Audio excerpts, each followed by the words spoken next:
up, team, and welcome to the Kaisa Show. We're very excited to have you here. But first, let me check in with my co-host. Mike, how are you doing today? I'm doing all right. Are you? Yeah. Oh, I didn't know with that look. I didn't know what was happening. Sip your tea. Well, to be totally honest, you put out this energy when you're in a rush, and I have to be really selective with everything time related. So I'm No, but that's okay. You're on the slower spectrum of doing things, and I'm on the speedier spectrum. So we both have to meet in the middle. I'm doing a lot of work to slow down and not rush and show up and not give you anxiety. I'm trying too. I'm going to try to look past your time crunch eyes today, because you do this. And that's saying, hurry the fuck up. Okay. So I'm doing good. River started kindergarten this week, kind of. Like half days. Wow. That was a big moment. Yeah. We totally cried.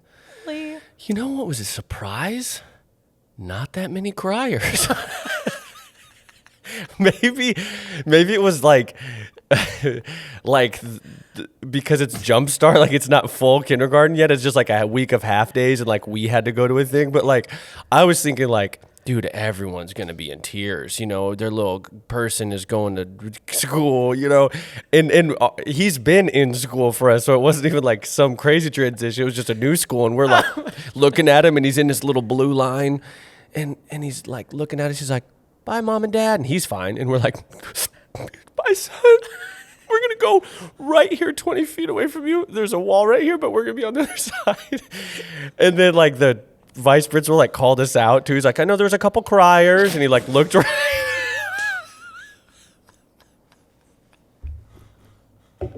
Wow. Okay, for those of you just tuning in audibly, that last one caused Kaisa to spit out the hop water. This is becoming a thing. This is the second time it's happened in 2 weeks. I think you're getting funnier. I did not expect you to say that the principal called out you guys as the criers. Yeah, it was literally like, I know there was a couple criers, and then he like looked right over at Priya, and he was like looking in your direction. It was funny. I mean, he had a good, we were excited about it. But yeah, anyway, so that's new news in our world. What's up with you? What's not up with me?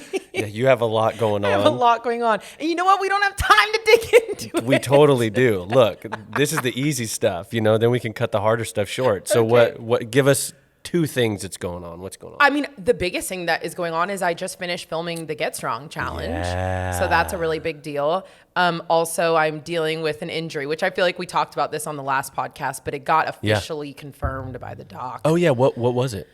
I mean, nasally. Sorry about that. Yeah. I thought I had more of a fresh, nasal breath. It didn't work. A fancy term I think is called tendinopathy. There's a bunch of words for it because he essentially said it can be a handful of things, but my tendon is fraying. My tendons are fraying.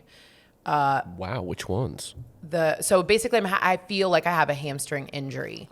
And so the way in which the hamstring eventually attaches to the bone, or any muscle attaches to the bone. Down low, towards the knee, or up towards the butt? Up in the butt. Yeah, because it's in the pelvis. Interesting. Yeah. So that's unfortunate. And he essentially could see it through the ultrasound, which was basically, normally you have to look through the MRI because the MRI gives you a lot clearer picture. And he was like, I can also see calcification, which means your body's been trying, it's not funny, sorry. He's like, your body's been trying to heal this for a long time. I was like, yeah, I've been dealing with this for a long time. So what do you do? Rest. Okay. Yeah, he was like, if you were a professional athlete, you'd be out for 4 to 6 weeks. So you need to Can you rest. point your mic down just a little bit? Just point it down. There you go. Yeah. There, that's nice. Yeah.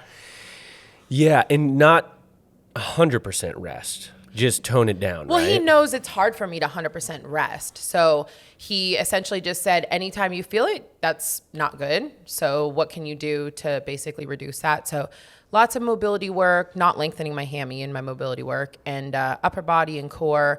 I definitely, we've talked about this on the last episode. I knew this was happening. There's a lot that goes into me slowing down mentally, emotionally, physically, business-wise, all of that. So I'm at a point where I'm like, I know, and I've known this was where it's at. And there's a lot that can happen when you're recovering, and that can be fun and exciting. So I'm in a way better mental space now. Yeah. So You're adaptable. I'm adaptable. I was thinking about that this morning. Not you specifically. Now I am.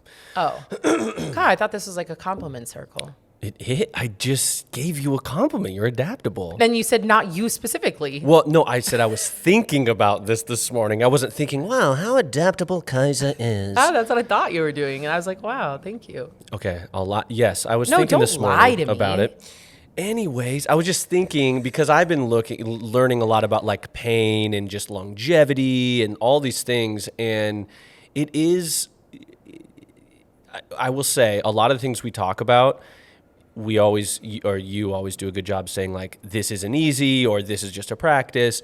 But I will say things have changed for me. Like they are changing for me, where I have like a calf injury that I've had for like a month now, and it's really annoying. But like I'm taking, like I used to be really upset about it and then like maybe not move, kind of be like, oh, this injury, now I can't move. But it's like, oh no, I just have to adapt the way I move. I have to warm up way more. I have to like do a bunch of stretching, or I have to try to release it in the morning, and it works. Yeah. It's just like, it's extra, and it is annoying, but I'm adaptable. And I was thinking, I was like, that's cool. Like, think about you're adaptable. Yeah, and it forces you to think outside the box, but there's a lot that can be done when you have an injury on one specific part of your body. There's a lot of other things that you can do. And, we don't have to go into detail because we did talk about this last episode.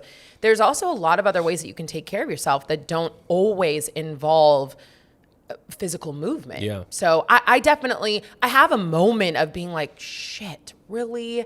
Because I love all the crazy things. I can't jump, I can't sprint, I can't do any of that right now. But also I get excited about just exploring something new and then learning something new. So yeah, I'm excited. That's great. Yeah.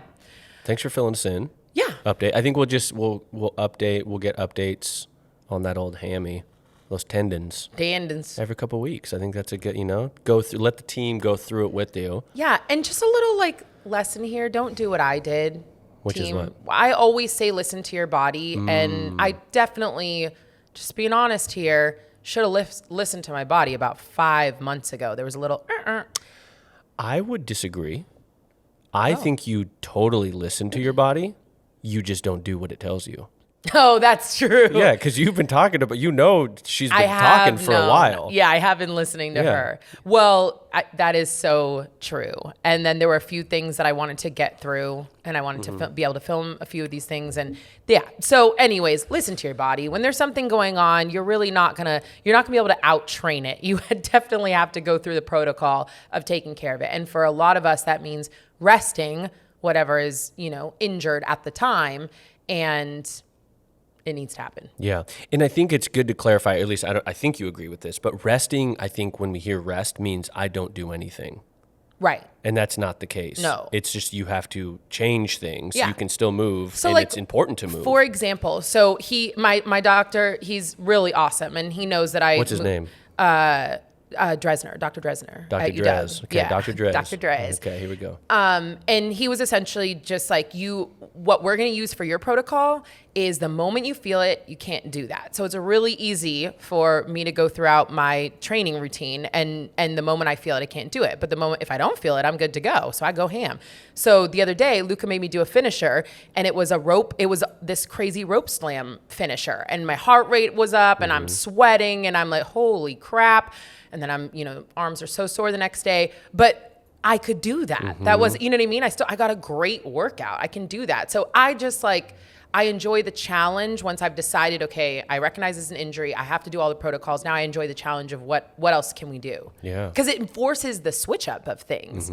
So I'm going to be I'm about to be tons of upper body. Totally fucking flexing. I'm going to make that a GIF, by the way. No. I feel like you've been best friends with your like hamstrings. Yeah, with for my a long lower time, body. Yeah. Because it's like you love your lower body, but now it's like you got, that little upper body's been waiting for an opportunity. She has. And maybe she'll ask me out on a date. Yeah, she has. Maybe we can go to the gym together. Oh, she has. She's been forgotten for so long. Cool. That's such a great point. All right, we're about to that. come through. Boom. That's a great point, Mike. Thank you. What are the chances we can get Dr. Drez on the podcast? Oh gosh. How cool would that be? That would be amazing. He could talk about is it a male or female? It's a male. Male. They could talk about your situation. Yeah. And then they could also, like, we could field some questions. They might have some great info. I don't know. Yeah. Just a thought, Yeah. maybe. Dr. Drez, what up? Love Get it. at me in the DMs, dog. You are so I think he follows me. All right. Yeah. Oh, I'm sure he does. Is it time to... Yeah. Now it's time for What's Buzzin'. What's a buzzin', bub? kick it off? Okay.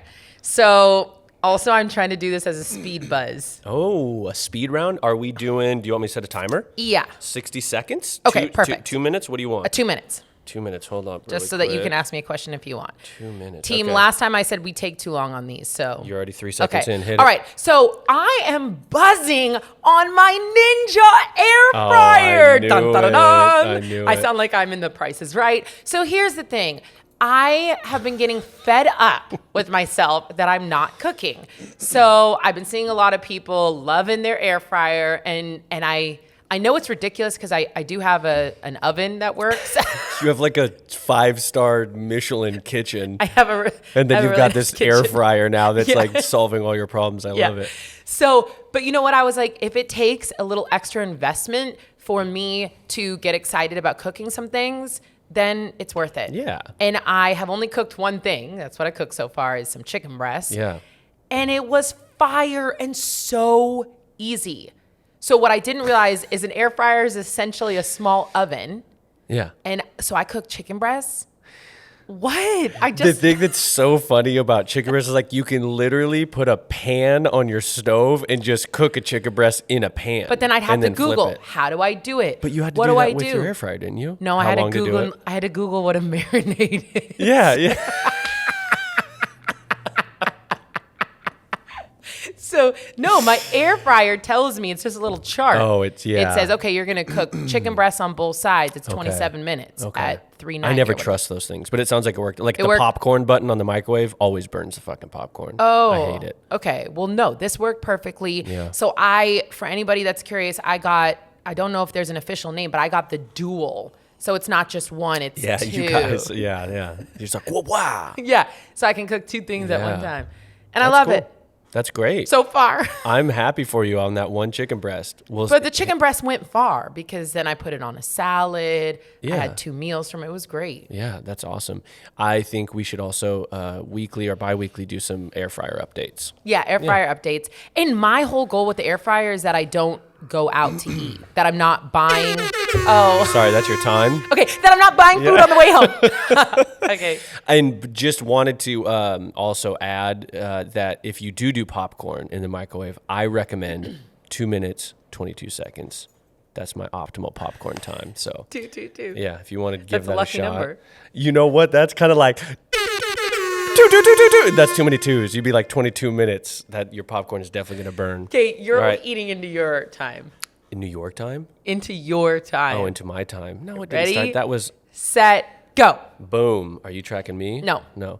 I'm buzzing on cryotherapy. Oh. Yeah. So for my birthday, I got a 5-pass card to Glacial. It's right by my house in Lake Forest Park. And they do like cryo and infrared sauna and things like that. And I've always been curious because I've been really interested in the ice bath game for a while. Yeah, you And I have. just still have not pulled the trigger. We're a good year in of research. Not a lot of good options out there that are affordable. And so I tried the cryo. I'm still researching like the difference of cryo versus ice bath. It seems like there's more benefit. Well, I think whatever camp the who's writing the article seems to be like, cryo's the thing, ice bath is the thing. I will say though, cryo, I'm up to negative 200 degrees. Wild. For 3 minutes. You go in, you put mittens and socks on, and then you can take your shirt off if you want. I did that last time. And like you kind of just get tingly, and you're just in a like capsule with a bunch of nitrogen. Is it nitrogen?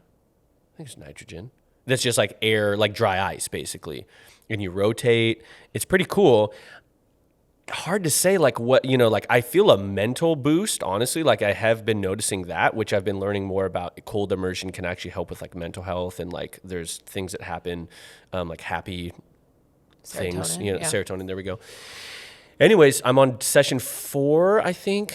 And then I go in, I believe tomorrow I have another one for my final one. So it's been cool. It's been interesting. I'm learning just more about like a recovery and movement and all that stuff. So I think there's such a growing number of things to try. And like, if anything, I think it just like helps me reflect on my body in a positive way. Yeah.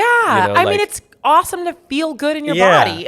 And you just like, I think I just have fun being like, oh, I'm going to my cryo, and it's 3 minutes. I will say the thing that's really convenient if you have this by your house, like it's 5 minutes from my house. It's 3. I walk in, I walk right back. They get me in. It's 3 minutes. I'm out, and I'm home within 20 minutes total. Like it's really efficient. So that's cool. Yeah. So.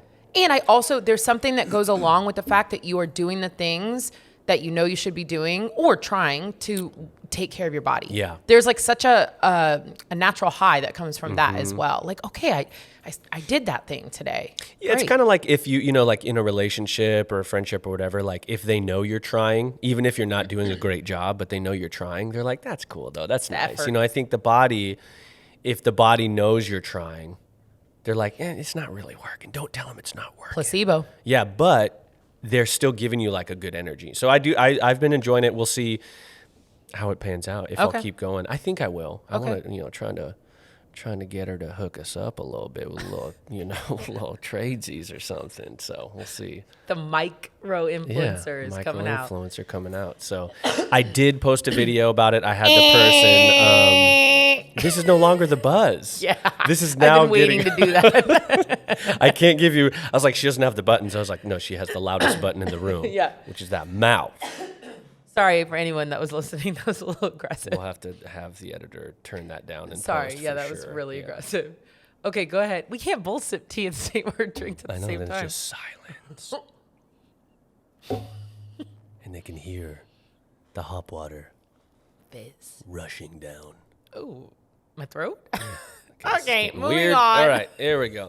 So last night we were filming on a boat, which was cool, and we were doing a little thing.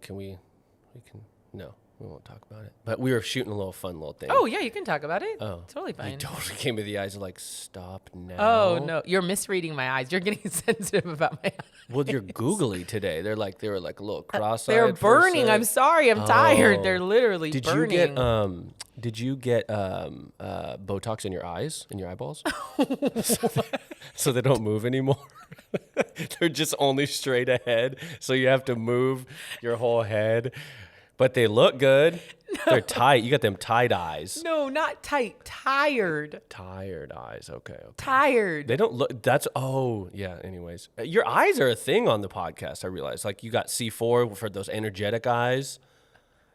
Yeah, that's that C4 smart energy eye. Okay. Anyways, last night we were like, oh, what are we going to talk on the podcast? And out of nowhere, you just go, fear. What do we fear? Or something like that. Okay, what did you say exactly? I just said, what if we talk about our fears and what we fear? That's not how you said it. Yeah, I did. What if we talked about fears and what we fear, Michael? If we talked about that tomorrow on the podcast. That's not how it was. So I think it was probably a mix, somewhere in the middle.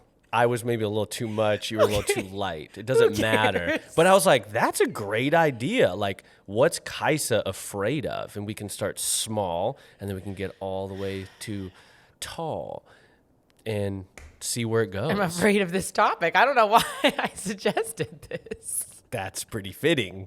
You're afraid. You fear the topic of fear on the podcast. Honesty. Yeah. Cool. No. So should we dive in? Yeah. Should we start small? Yeah. What are you afraid of? Well, let's start by defining fear, okay? Okay.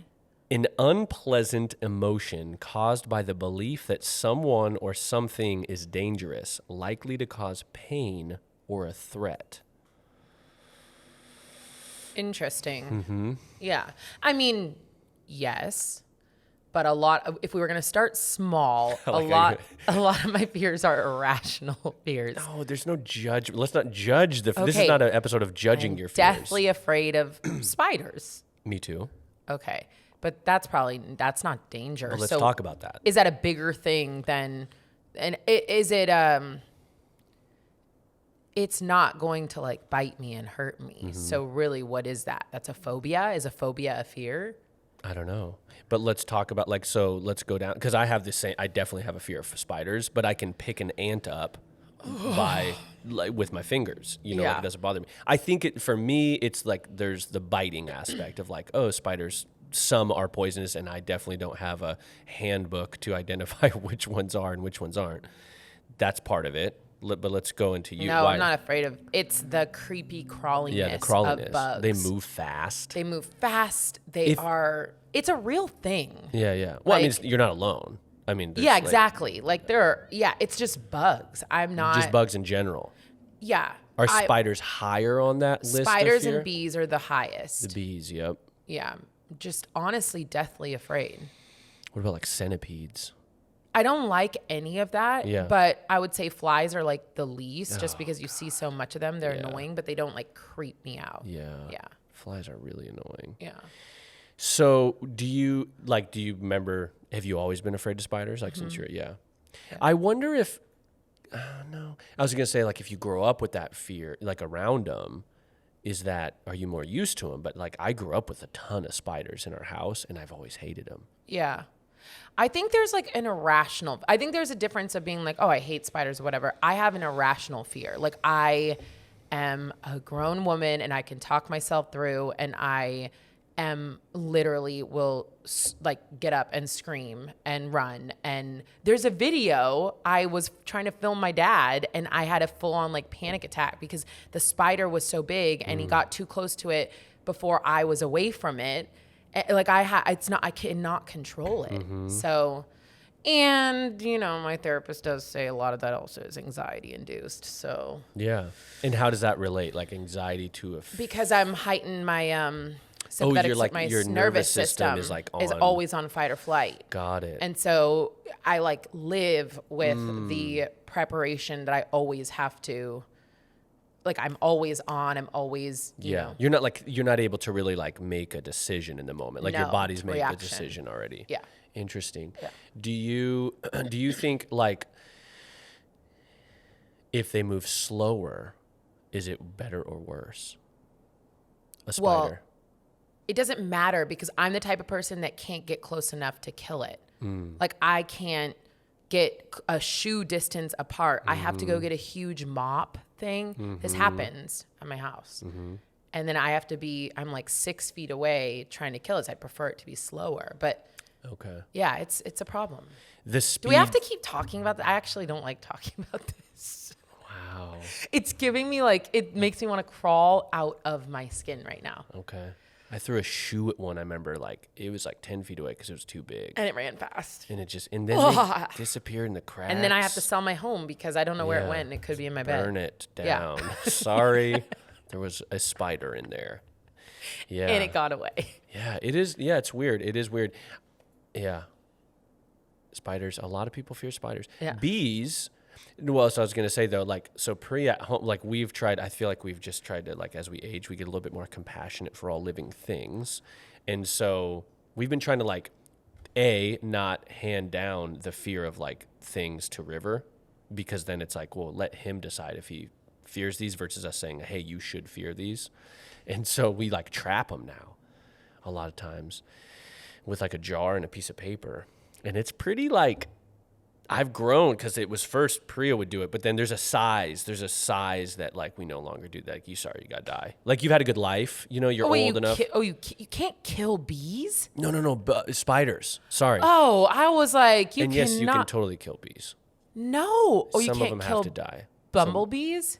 No, I mean, you can kill anything you want, whether it's, good or No, bad for the bees make environment. the world go No, I get around. all that. I agree. I just learned that wasps are can kill actually 'em? still good they're still good.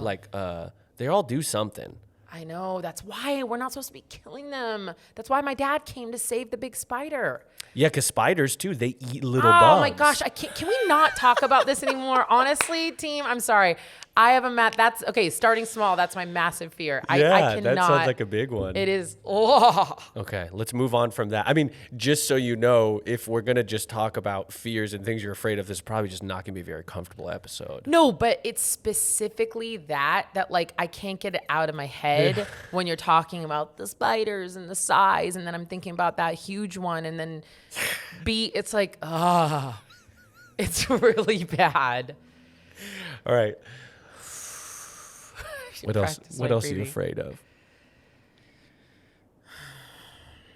I mean, the obvious. I'm definitely afraid of failing. But I think about this one a lot because I'm actually less about failing. I'm more afraid of people's judgments of me. In regards of failing. Yeah, and not only that, because if I dig deeper to this, I've always been really afraid of being misunderstood. I think that's something for me that has always, like, I created an alter ego so that you couldn't misunderstand me because you couldn't actually even bother to know me. So that's kind of like where the bitch attitude came from for so long. I didn't know what I was doing at the time, but I think after, many years later, I've started to realize being misunderstood. And maybe because I didn't understand myself, so I wasn't, really. What happens, I guess, like going down that, like what happens if you're or let's do an example. So like Well, I felt like I was being misunderstood a lot, that I had an attitude and that I was a bitch and that I wasn't nice. And so I just kind of, I took that persona on. I was like, fine. If that's what it wasn't. I was shy. I was now I know it was like social anxiety, but I was so just insecure and dealing with so much. And so it just bothered me so much that people misunderstood me. And how do you explain to them, like, that's not right. You're not even giving me a chance. And this is definitely in high school. And so then I just took that personality on. I was like, all right, fine. So the fear was to be misunderstood before you were misunderstood. I don't actually know that. Is that how fear works? It's before the thing is happening?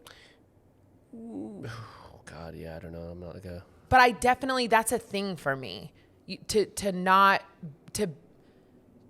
be understood. Yeah, but also it's a challenge then that maybe I'm not coming across.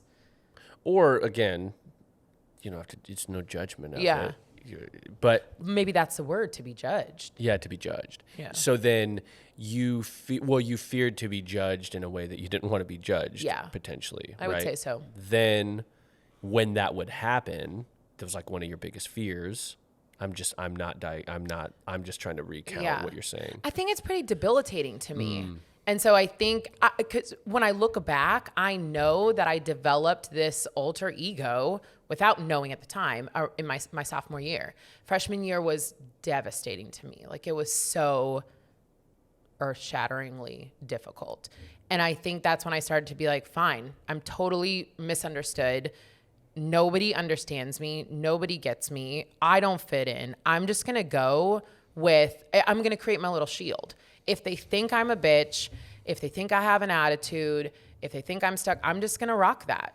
Like, and honestly, I rocked that for way too long, but I rocked that until I got into this career and I realized it didn't serve me, to be a bitch and to not be myself. I'm not a bitch.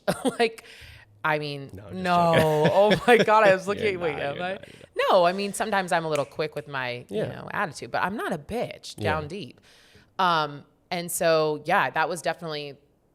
that was a huge thing for me, and still is. Being misunderstood is still, And so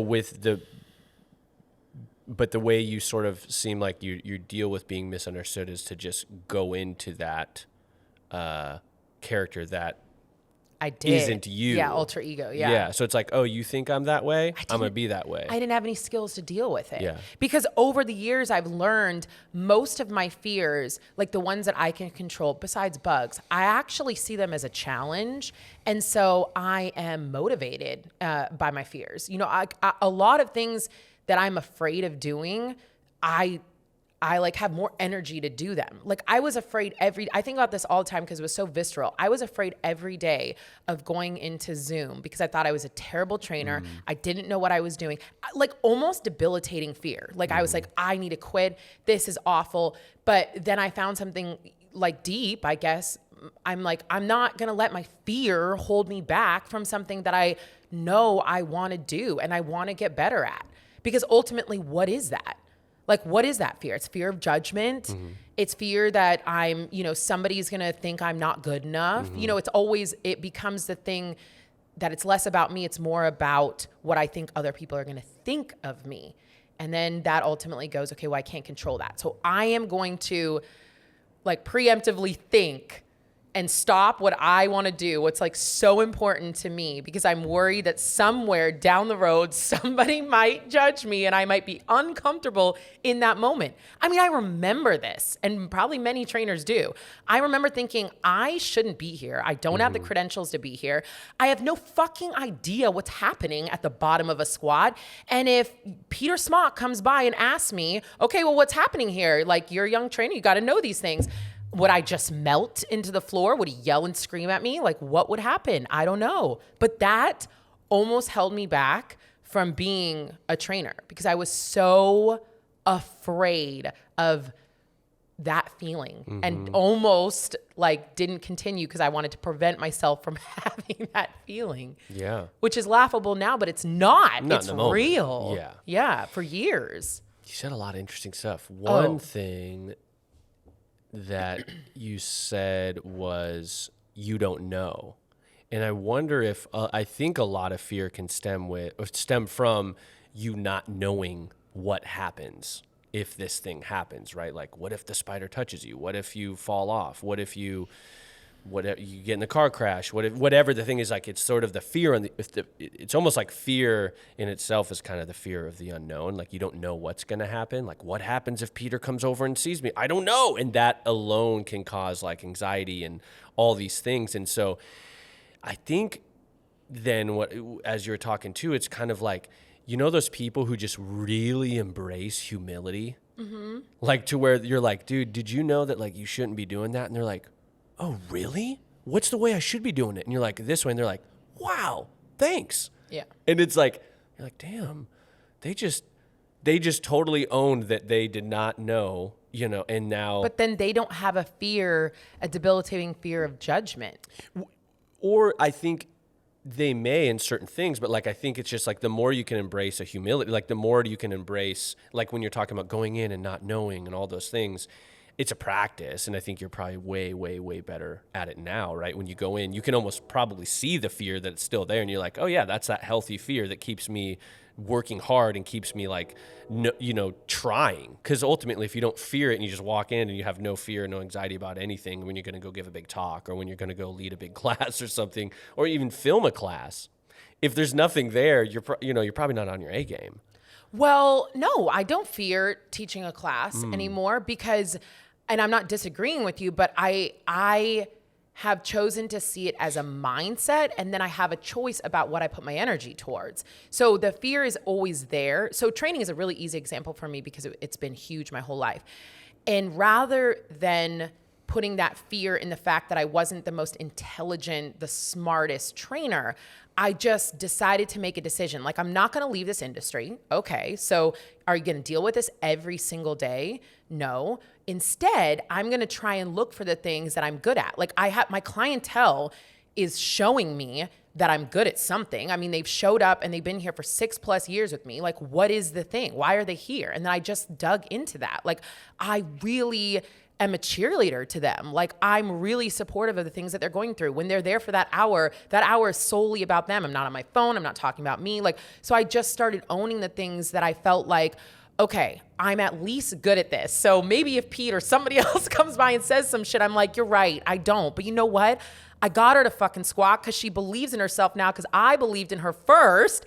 And now she's doing the damn thing. So I may not know every single muscle that's firing, but I got her to do it. Yeah. And that's really where I honed in on, I love motivating people from not moving to start moving because it's not about all the scientific things. Like, let me just also preface, I have done everything I possibly can. I have got my master's in sports performance. I've gone to so many courses. Like, I haven't like said, oh, I don't need to know these things. I have tried for so long. And then I just realized, but what's really important for that population of people is to have somebody that believes in them. Like, to have somebody that's positive, that supports them, that like really truly believes in them. They don't need to be explained, everything about the body because it's over their head. They're already overwhelmed. And I just own that.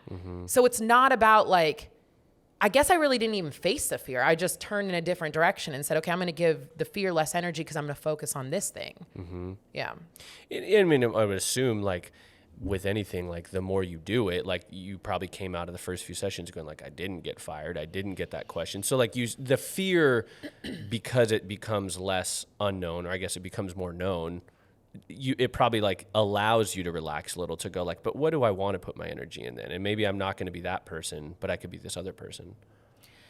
Yeah, I don't know. I mean, I think fears are irrational. I don't think it was like a logical thing. I just remember thinking I'm going to quit, or because this is after I went back to school and that didn't make me smart enough. I got my master's in sports performance and I still wasn't smart enough, And so I just had this moment of like, I'm going to quit, or I'm going to do something different. I'm going to put my energy into something different. I'm going to believe in myself in a different way. You have there's a fork in the road. Which way are you going right now?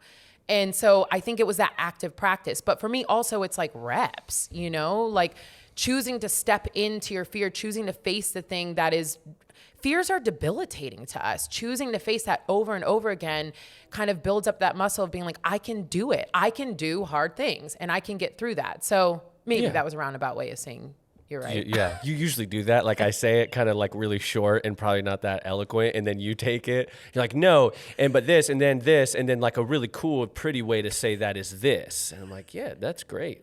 We're on the same page. That's what I said. Yeah. Okay.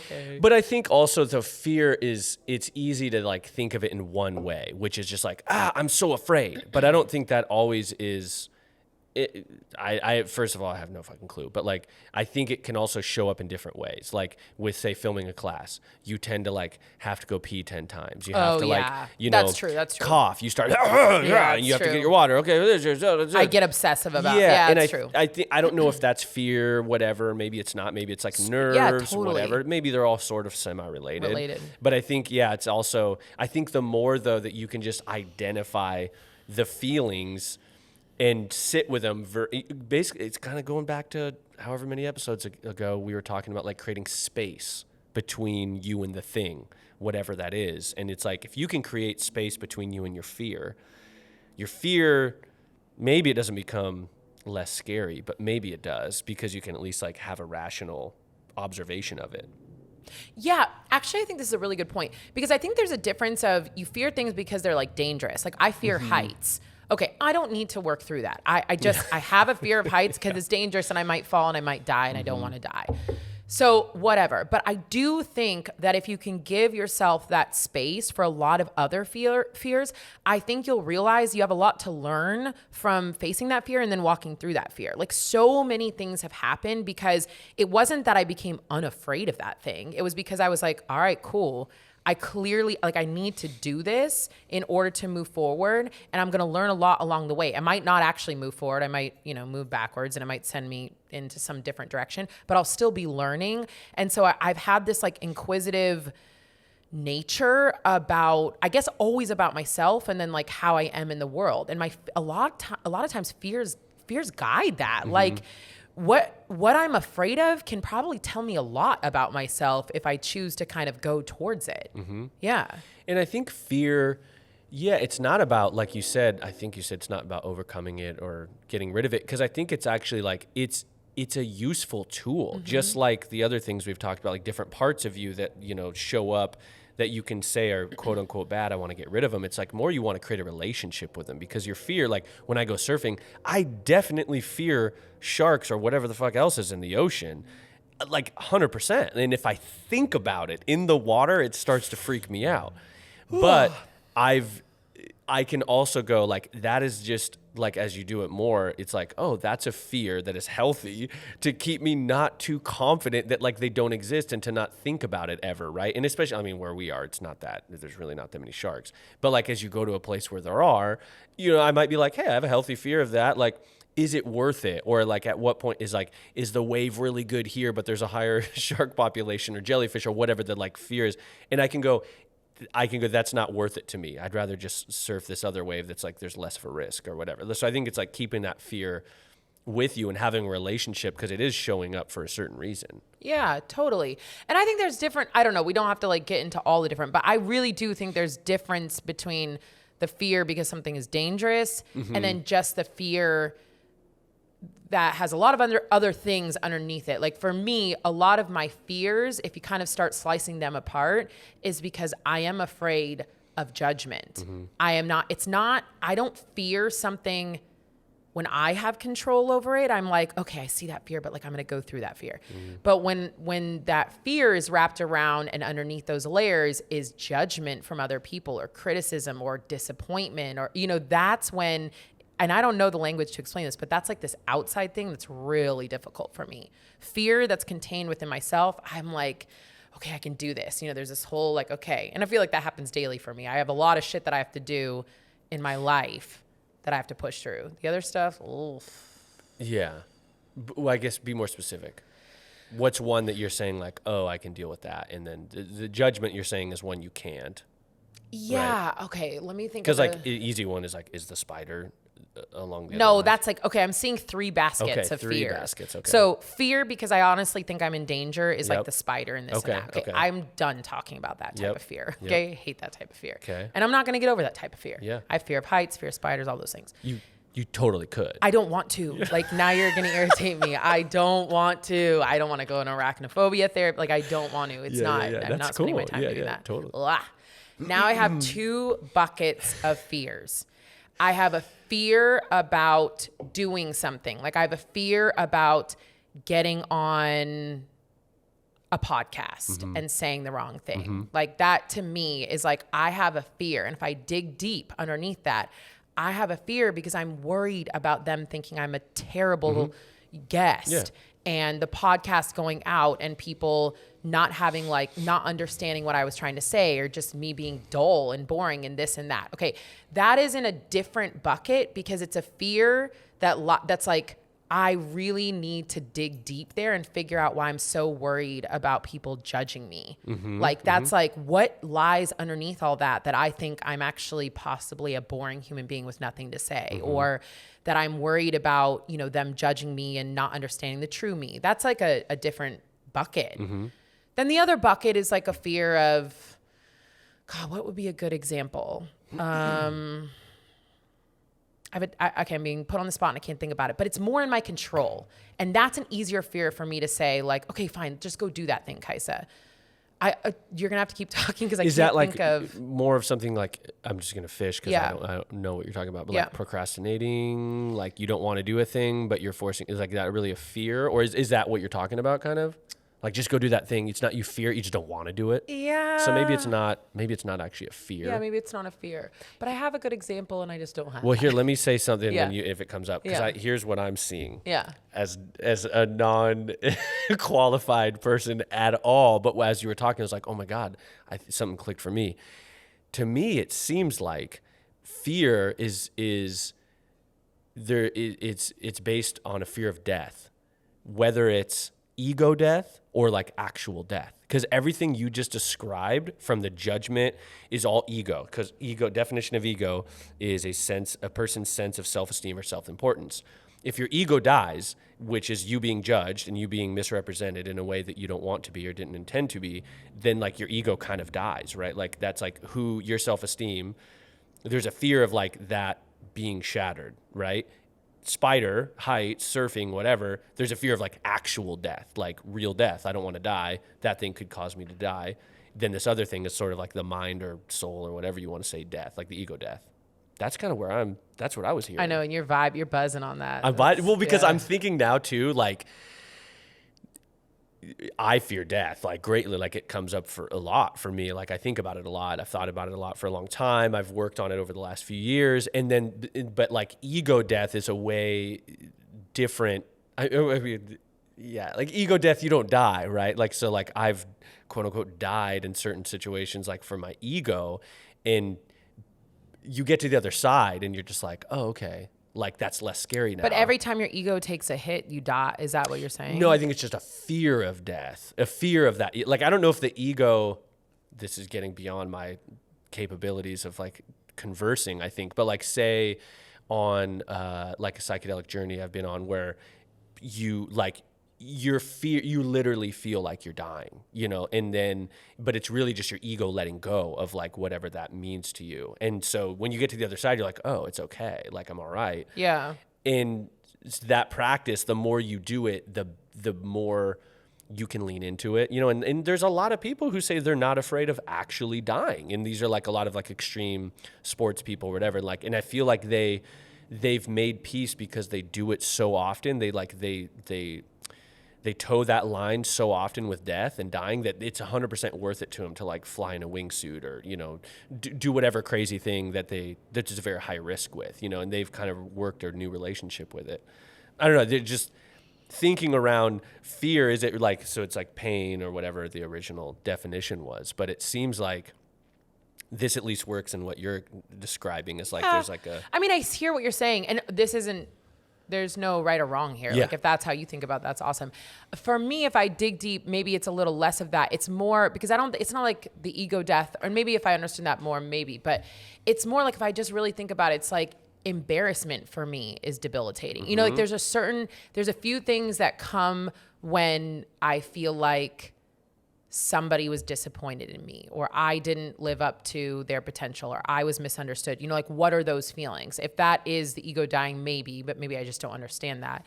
But it's like, okay, what is that feeling then? And I'm really going to let that feeling of being so embarrassed that I'm like, I want to escape out of my skin, or feeling just so ashamed that I didn't, you know, do the thing. Is that's going to stop I think, me? what if you just swap out the word ego with self-esteem?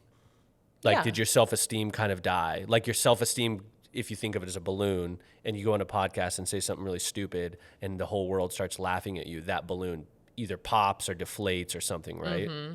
So maybe that's like a different way to but then, and then you just like, okay, if that's the reality, then I would say my self-esteem is pretty fragile. Mm-hmm. So, and I think I did a lot of these things younger without realizing that I was working on these things. So I didn't want to have those feelings anymore. And ignoring them doesn't make them go away.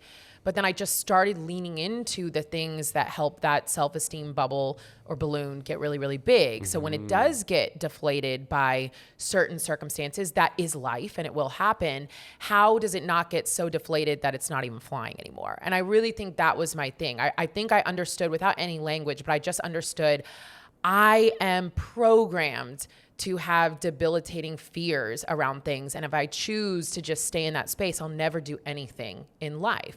And so rather than thinking about that and just being like, okay with how I am, I tried to figure out what are the things that give me confidence. And, you know, movement and athletics had always given me confidence, but that was now, especially in my career, that was taken away. Or not taken away, but, you know, wasn't there anymore. And so for me, it was like, what are the things that give me confidence? I'm just going to lean into those things. I'm going to hope that they blow that balloon up a whole lot more so I can handle the other things. Mm-hmm. Yeah. Yeah. And I think like you don't give yourself enough credit for sure, because I think like if you think of your self-esteem, what you used to talk about, like to now, like you were saying, whether it's like bigger so it can just lose more, or you've just created an elasticity that like it's okay for it to be totally popped because it can be blown back up. Mm-hmm. Like I think like allowing yourself to fail, allowing yourself to take a big hit to the ego. Like it is so easy to talk about and so challenging to actually practice. Mm-hmm. Being humiliated and then being like, well, that's cool. Like humiliated is growth, or like fear of failure. Like we talked to, it's like, it's so buzzwordy to be like, without failure, like you'll never succeed. And, it's so, be happy about your failures. And it's like, yeah, that's what you can say when you've failed a bunch and you've gone to the other side and now you're successful from those failures. But someone who just, especially if you're just failing all the time, that is not fun to be in at all. And it's not easy. No, but I think for me personally, I think I've had some guiding things in life. Like, I am curious, and I think that my entire life I'll always live with the desire to understand myself more. I think that will be something that always pushes me to dig into the fears. Like, I really do have a deep desire to like constantly be figuring things out about myself and to constantly be evolving, and to know that I'm, how I am this year is not how I will be next year, and just to like see where I can go. And the like most reduced word is like my happiness, but that's not really it. But it's just been always my simple word. Like, I just want to figure out what propels me to keep enjoying life. And that dig and curiosity is one of those things. I lost my train of thought. I don't remember what I was talking about. Regardless, I think that's nice, but I think also no, that was. I mean, I think it is frustrating when you lose your train of thought, but maybe it's because you were so happy. No. And I think that also, though, I guess to go off what you were saying is like, the more you're just curious, the less you know, the more there's room for that balloon to like change shape or reform, and you know what I mean? Like it's shattering when it's all you know. Like, I think of like religion sometimes. It's like if someone grows up super religious and then in their 20s, they have this like, what if it's not true? And that like slight doubt, because they've never had a slice of doubt for 25 years and that's all they know. I cannot imagine the earth-shattering feeling it must be, because you're like, is anything real? Like, you know what I mean? And so I think when you're saying like to grow, like I'm so on that same level, like, and I feel like what also it allows is things to not be perfect, like to grow and to learn things about yourself that isn't just about being happy or enjoying. It's like more of like just learning everything. Like, how do I react to these things? Like, what do I need to work on? Where do I shine? Where can I put more energy? And what really takes me down? Like, how do I deal with that? How do I, like, all those things? I think the more just curious you can be, I think life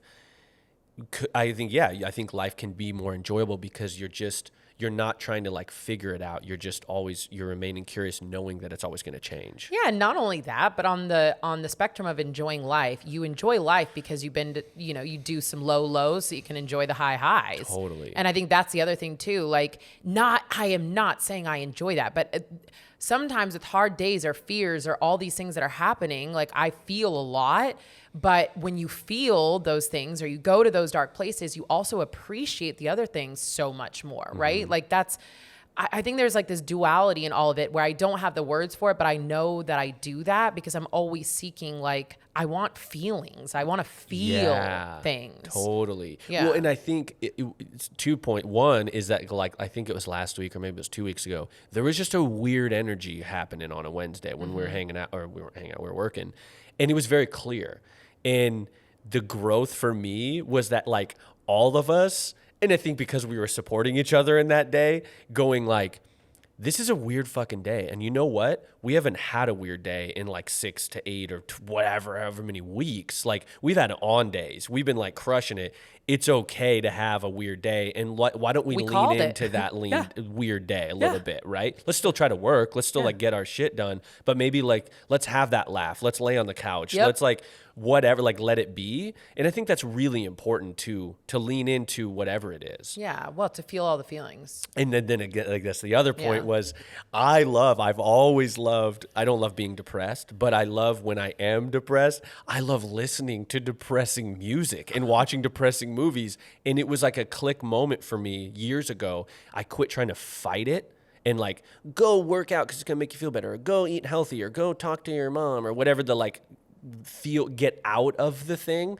I just started going, I'm going deeper into the thing. I'm going to watch fucking Requiem for a Dream, and I'm going to listen to like Portishead, And it's like, it's very emo, right? Yeah. But then it was kind of like, I could only do it so much before it was like, cool, I'm done with, like, I've felt that. I've gotten all those feelings out. I'm ready to like move on. And it Yeah. helped a lot. I think that's beautiful not to fear those dark spaces. You know, I mean, I think sometimes there's a natural fear there because a lot of us don't know if we're going to come out of those spaces. So absolutely. But yeah, I think feeling all the feelings is like really important in life. And I personally have gone through so much of my life trying to not feel anything so that I could keep everything in control.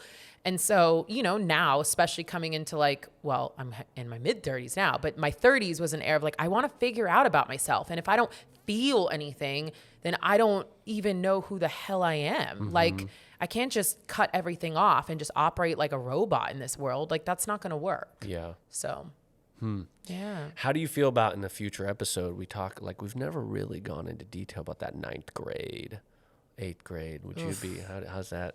Yeah. Maybe. It's depressing. Yeah. It wasn't 8th grade. It was 9th grade. 9th grade. Yeah. We have to Pinnacle talk moments. about that. Yeah. Yeah. I think it'd be a good one to. Be a crier. Because you've talked about it. We dance around it a little bit, Yeah. like as a topic. Yeah. But not like what actually was going on. Yeah. Yeah. No, we totally can. Totally. Okay. Absolutely. That'd be good. But I was we'll going to have say to that'd give be a- fun, but it's not fun. No, it's not fun. We'll have Yeah, to give a what do you call it? Like a disclosure. We're disclaimer. disclaimer. We're Yeah. talking about suicide and deep dark yeah. things. Yeah, Yeah, yeah. totally. Okay. Okay. We went from Sorry to end it on that one, team. Yeah. No, hey, look, it is what it is. It's 10:20 right Ah, now. We nailed it. perfect. Timing. You did. We're gonna land this plane. You did. Fear went. We kind of went all sorts of different. I like where we started. This is what I knew.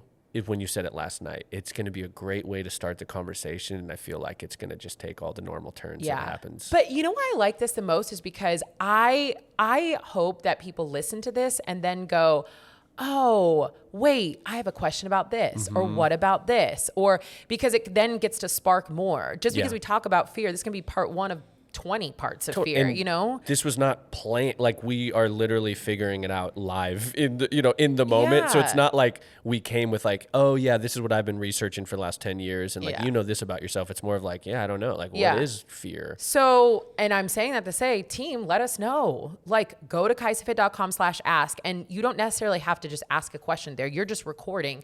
You may record, you know, like what your thoughts and feelings are about fear, and just like give us these tidbits, because we listen to all of them, and then we get to take from them, either answer questions or kind of gather and then have another episode about it, because people had great points about things. Yeah. So we definitely want to hear from you. You do such a good job bringing that one in. We got to get like that. I would say that's your number one sell. Of all the things you do, that is the most natural. Just go to KaisaFit. You know why? Because I freaking hate selling anything, but I love hearing from the team. Yeah. So if that's the one way I can hear from the team, It's so then that's good. an easy thing for me to sell. Like, it is so, you're just like, you know, and that's, you know, the thing is that it's all about hearing from other people. And so I just want to remind you again, KaisaFit.com/ask is the best way to do that. Like, it's very QVC vibes. It's good. And if you call in now, you'll get a mini version of Kaisa bobblehead for free.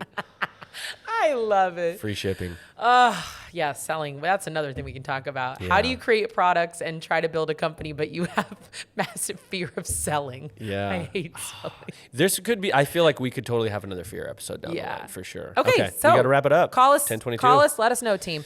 All right, Mike. Well, thank you for being open to not knowing. It's like the fear of the unknown doesn't hold you back. So thank you. Because honestly, team, here's the thing. The pressure is really on Mike, because he's leading these things and he kind of has to have the questions and the guidance. So it's always an unknown, and you have not been afraid. 27 episodes and you have not backed down, Mike. I never scared. Shout out to you. Never I'm scared. I'm always scared. It's healthy. Okay. All All right. Team, thank you so much for joining us here today. We'll see you back on the Kaisa Show very soon. Toodaloo rooster.